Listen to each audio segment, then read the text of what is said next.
The void between the Carina and Vela constellations held secrets that humanity had yet to unlock.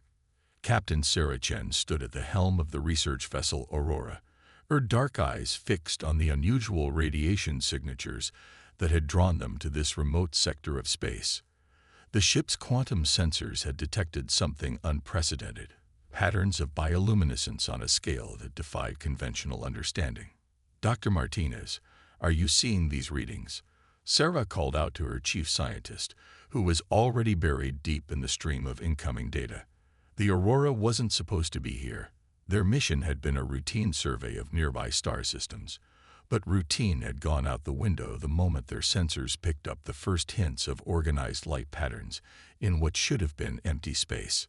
"Captain, these aren't random emissions," Dr. Elena Martinez replied, her hands dancing across the holographic displays. "There's coherent information here. These light patterns, they're communicating." The crew of the Aurora had stumbled upon something extraordinary. Hidden within the darkness between stars lived the Nexari, a species that had evolved to exist in the void itself. Their bodies were composed of intricate patterns of living light, invisible to conventional detection methods. Only the Aurora's experimental quantum sensors had managed to perceive them at all. But first contact came with a devastating revelation. The Nexari weren't just hiding in the void. They were trapped there. Their original home, a massive gas giant that orbited a dim red dwarf, was dying. The star's increasingly erratic behavior would soon trigger a chain reaction that would destroy their entire solar system. Through painstaking efforts to establish communication, the truth emerged. The Nexari had reached out to dozens of spacefaring civilizations, begging for help. Each time, they were dismissed as either too primitive or too alien to be worth saving. Their method of existence, neither purely energy nor purely matter, made them impossible to categorize by conventional galactic standards. Sarah watched as the ship's AI translated another burst of bioluminescent communication. The message was simple but heartbreaking. "We accept our fate. We thank you for witnessing our final days." "No," Sarah said, her voice firm. "That's not happening on my watch." She turned to her crew, seeing the same determination reflected in their eyes. Humanity didn't come this far into space to watch other species die when we could help them. Dr. Martinez was already running simulations. "Captain, their biology. It's like nothing we've ever encountered. They exist in a quantum state that shouldn't be possible, but that might be exactly what saves them." The Aurora's mission changed that day. What started as a simple survey became humanity's first major challenge in the galactic community. They weren't just fighting against time or physics. They were fighting against the apathy of an entire galaxy that had decided some species weren't worth saving. "Open a channel to Earth Command," Sarah ordered, "and get me everything we have on quantum state transfer technologies. If the Nexari exist as living light, then maybe that's the key to saving them." As the message was sent back to Earth, the Aurora's crew began their work. They had 97 days before the red dwarf's instability would reach critical levels. 97 days to solve an impossible problem. 97 days to prove that humanity's place in the galaxy would be defined not by their power or their technology, but by their unwillingness to abandon those in need. The Nexari watched these strange new beings with what could only be described as hope, an emotion they had almost forgotten. In the darkness between stars, humanity had found not just another species, but a chance to show the galaxy what they truly stood for.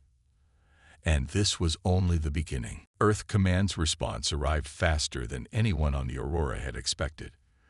Within hours of their initial report, the ship's quantum communications array lit up with transmissions from the best scientific minds humanity had to offer.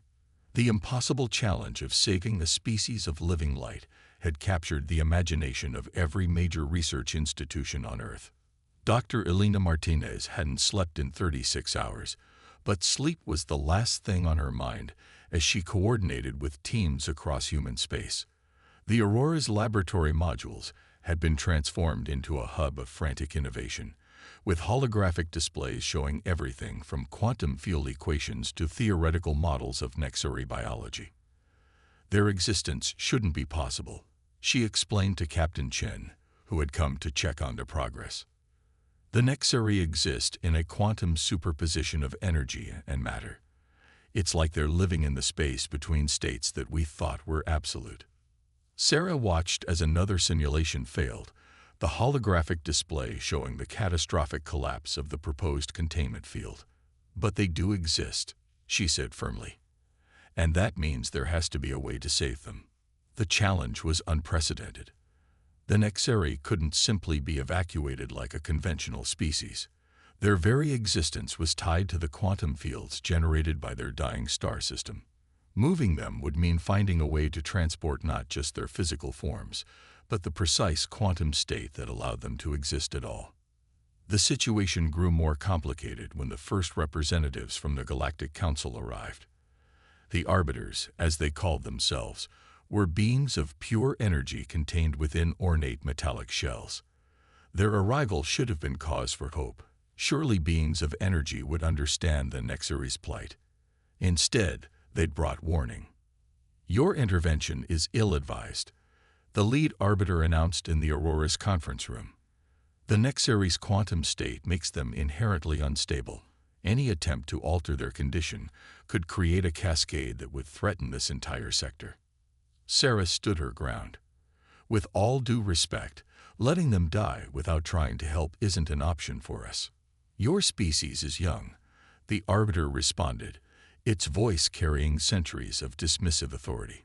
You do not understand the complexities of quantum state civilizations. The risk is too great. But humanity had never been good at accepting limitations imposed by others. While the arbiters argued politics, Dr. Martinez and her team made their first breakthrough. It came from an unexpected source, a graduate student on Earth who had been studying quantum entanglement in photosynthetic bacteria. Look at this, Elena called out, pulling up the new data. The Nexari don't just exist in a quantum state. They maintain it through a process similar to photosynthesis. They're constantly processing quantum information from their environment. The revelation changed everything. If the Nexari were essentially processing quantum information to maintain their existence, then perhaps they didn't need to be physically moved at all. They needed a new source of quantum information to process. We can't move their bodies, Elena explained to the gathered crew, her excitement barely contained. But what if we could move the quantum field they process? Create a new environment that matches the quantum signature of their home system. The arbiters were horrified. You propose to artificially generate a quantum field on that scale. The energy requirements alone would be devastating. Actually, Sarah interjected, a slight smile playing at her lips, we already have a working prototype. Show them, Dr. Martinez. Elena activated a small device on the conference table. Within seconds, a miniature quantum field sprang to life, perfectly stable and humming with potential. It was tiny, barely large enough to sustain a single Nexari, but it proved the concept was viable. The human scientists had done in weeks what the arbiters had declared impossible for centuries. But this was just the beginning of their challenge. Scaling up the quantum field generator would require resources beyond anything the Aurora carried. They would need help. And in seeking it, they were about to challenge the very foundations of galactic politics. As the arbiters departed, their warnings still hanging in the air, Sarah turned to Elena. How long until we can scale up the prototype? That depends, Elena replied, already running new calculations on how many rules we're willing to break to save these people. Sarah's answer was immediate. All of them, if we have to. In the void beyond the ship, the Nexari continued their ancient dance of light and quantum information, unaware that humanity's determination to save them was about to reshape the galaxy's understanding of what was possible. The clock was ticking, but for the first time since they'd made contact, hope glowed brighter than the darkness between the stars. The Aurora's engine core thrummed with power as it pushed the ship's systems to their limits. Every spare bit of computing power was dedicated to running quantum field simulations, while the experimental labs blazed with activity around the clock. They had 62 days left, and the breakthrough they'd achieved with the prototype was only the first step in a much greater challenge. The energy requirements are impossible, Dr. James Wong, the ship's chief engineer, explained during the daily briefing. His normally composed demeanor showed cracks of frustration. Even if we stripped every power core from every human ship in the sector, we'd only have enough energy to maintain a quantum field large enough for maybe 1,000th of the Nexari population. Captain Chen watched the holographic display showing their latest failed attempt at scaling up the quantum field generator. The miniature version worked perfectly, but physics seemed determined to prevent them from saving more than a handful of the Nexari at a time. There has to be another way, Elena insisted, her voice hoarse from too many sleepless nights. The Nexari maintain their quantum state naturally. They're not using impossible amounts of energy to exist. That was when Lieutenant Yuki Tanaka, a junior quantum physicist who had barely spoken in previous briefings, cleared her throat. "What if we're thinking about this backward?" she asked, her quiet voice somehow cutting through the tension in the room. "Instead of trying to generate a quantum field large enough to contain them, what if we could teach them to maintain their quantum state independently?" The room fell silent as the implications sank in. They had been so focused on recreating the Nexari's environment that they hadn't considered adapting the Nexari themselves. "It would be like teaching fish to carry their own water," Elena breathed, already running new calculations, not moving them to a new ocean, but giving them the ability to survive anywhere.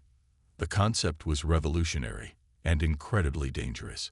Attempting to modify the quantum state of a sentient species could either save them or destroy them completely.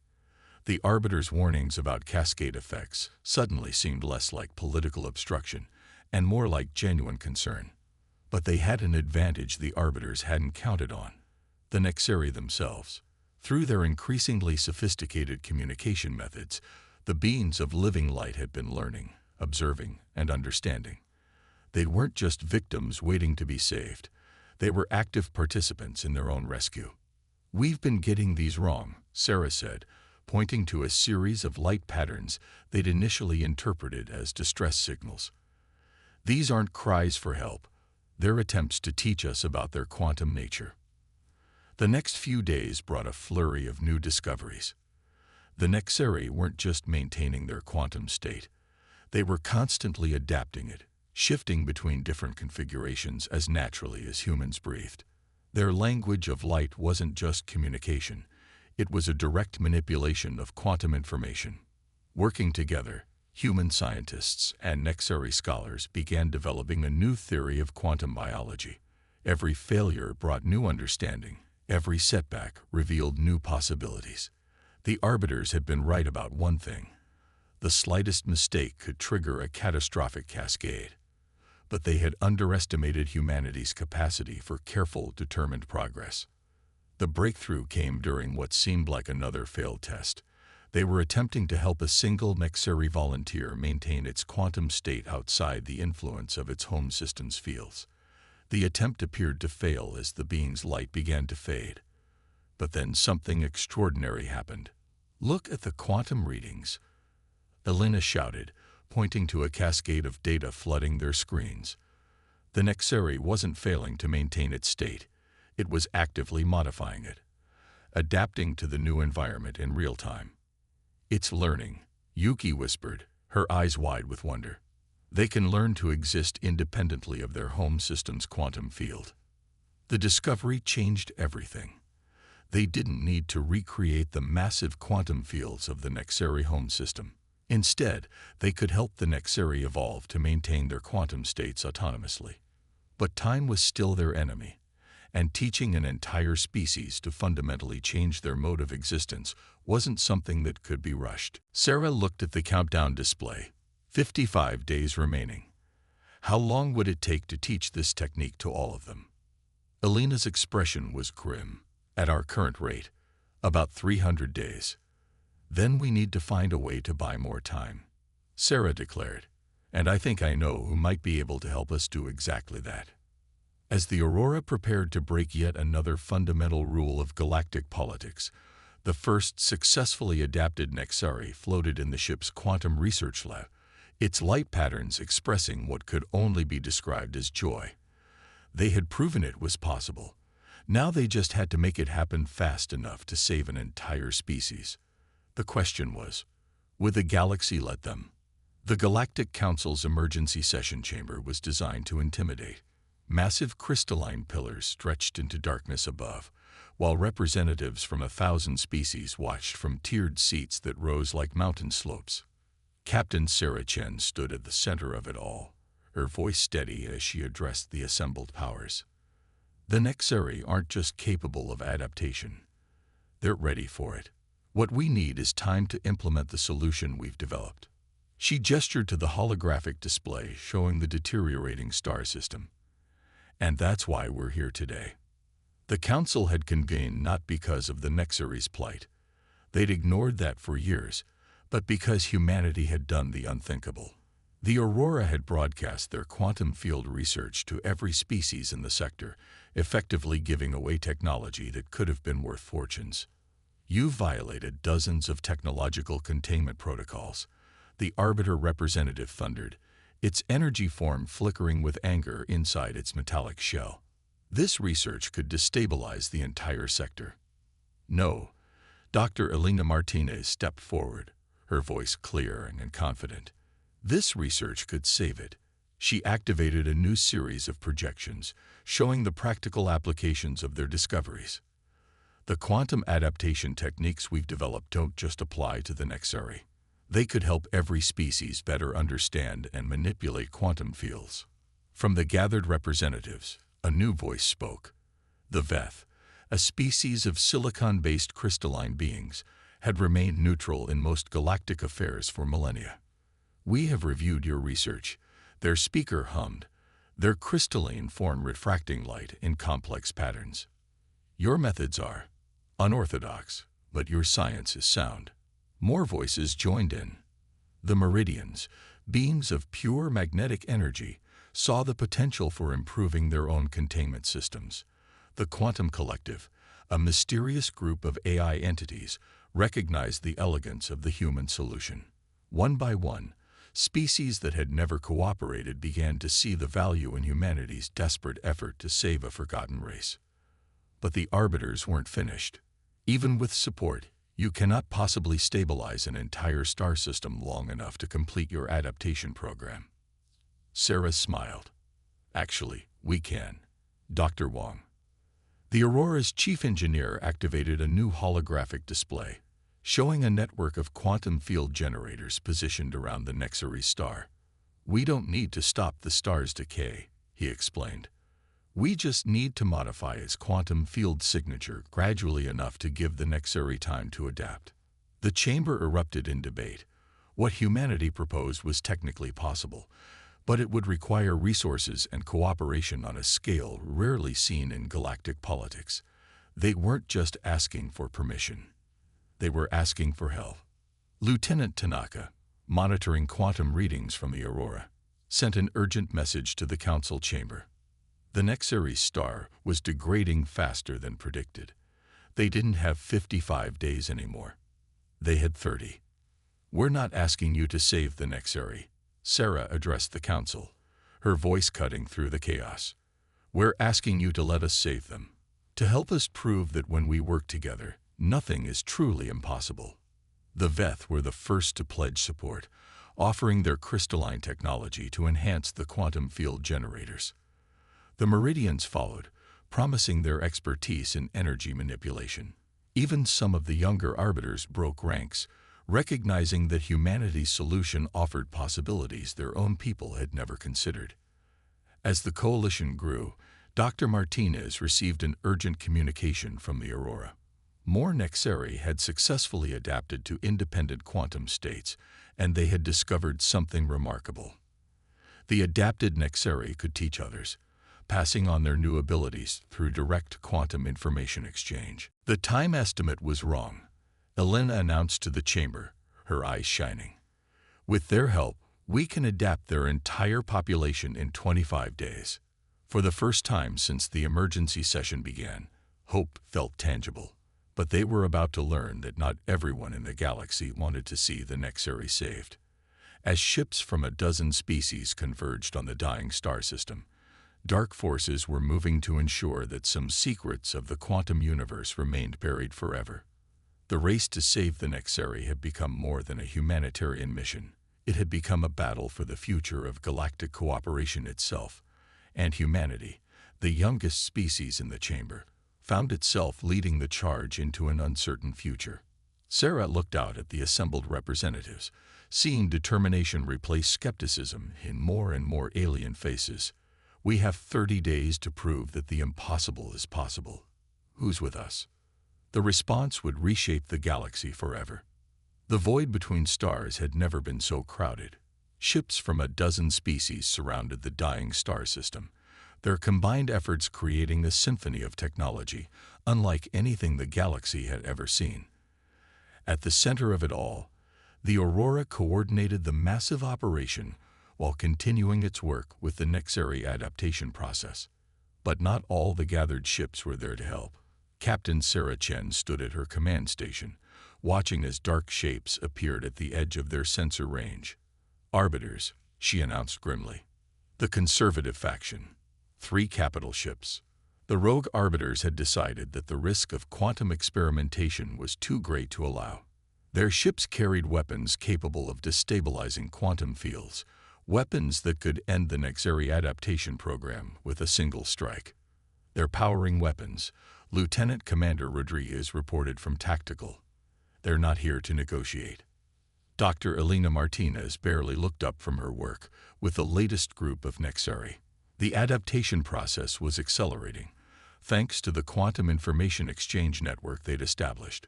We need 18 more hours, she said. That's all. Just 18 hours.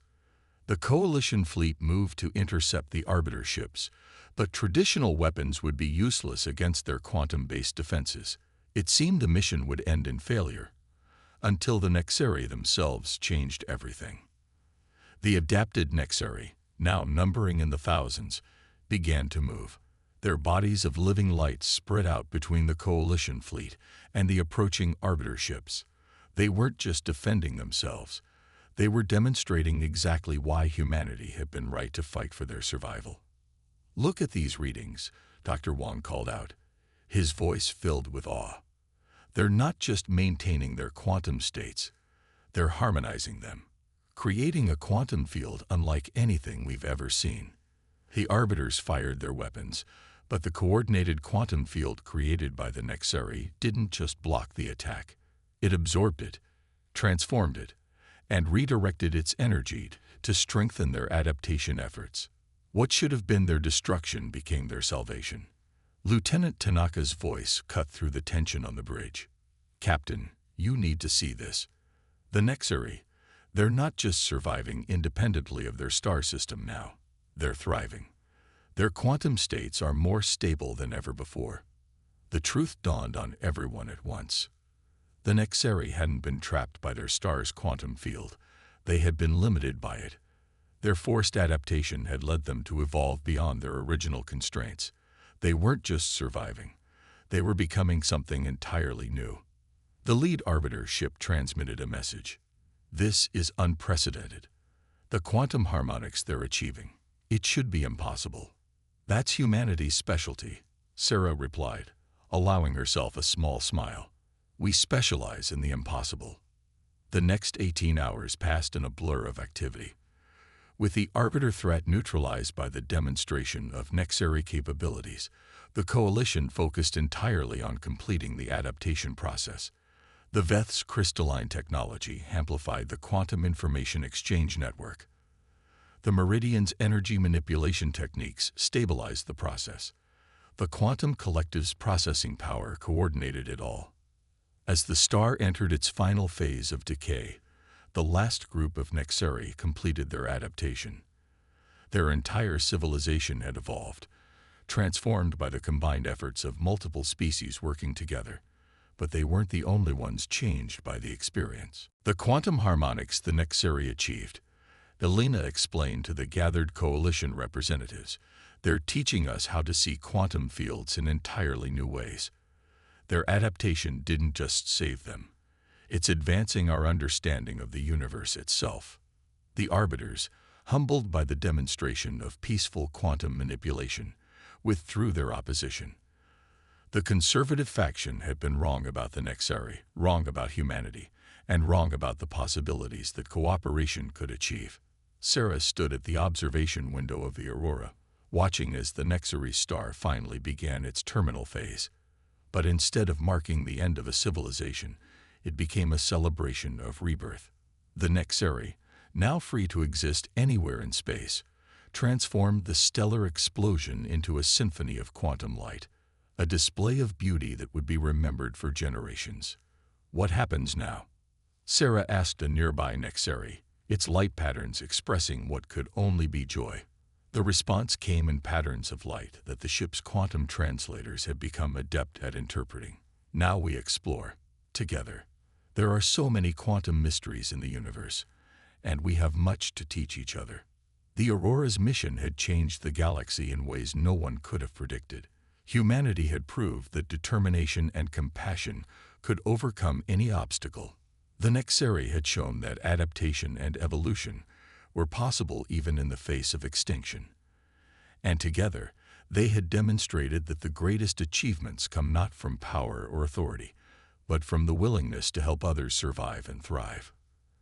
As the Coalition fleet prepared to depart, Sarah received one final message from Earth Command. Mission accomplished, Captain. You've done more than save a species. You've shown the galaxy what humanity truly stands for.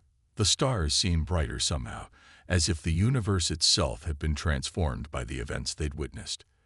In the void between constellations, the Nexari danced their eternal dance of light and quantum harmony, no longer bound by the constraints of their birth, and humanity had found its place among the stars, not as conquerors or rulers, but as those who would always fight to prove that nothing, truly nothing, was impossible.